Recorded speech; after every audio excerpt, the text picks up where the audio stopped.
ating buhay ay iniibig natin ang Panginoon at tinutupad ang Kanyang kautusan. Tayo ay kaanib, ang iglesyang tunay na nalalabing, na iniingatan at sinusunod ang kautusan.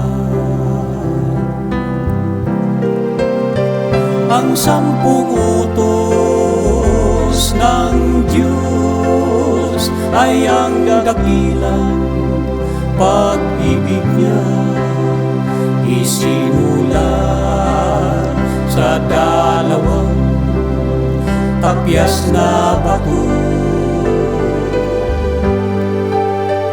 Ito'y pag-ibig sa Diyos at pag-ibig sa tao. Doon sa krus ay hindi nagwawakas ang Kanyang utos.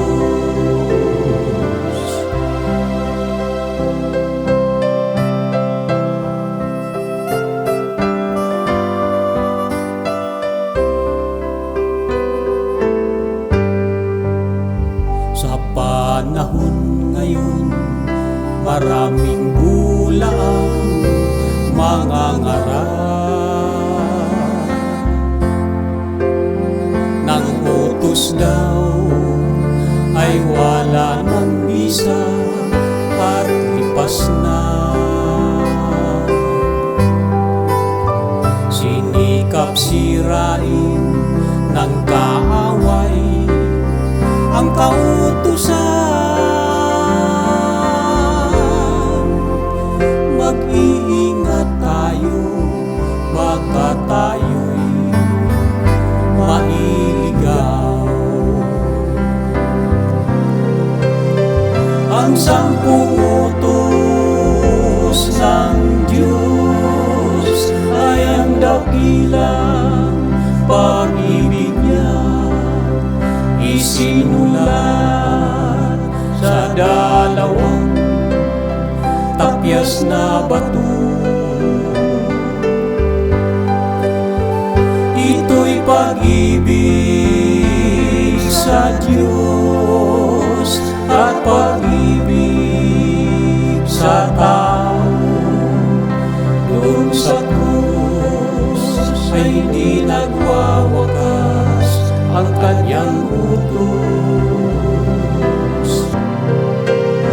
Ang 10 utos ng Diyos ay ang dakilang pag-ibig niya, isinulat sa 2 tapyas na bato. Ito'y pag-ibig sa Diyos at pag-ibig sa tao.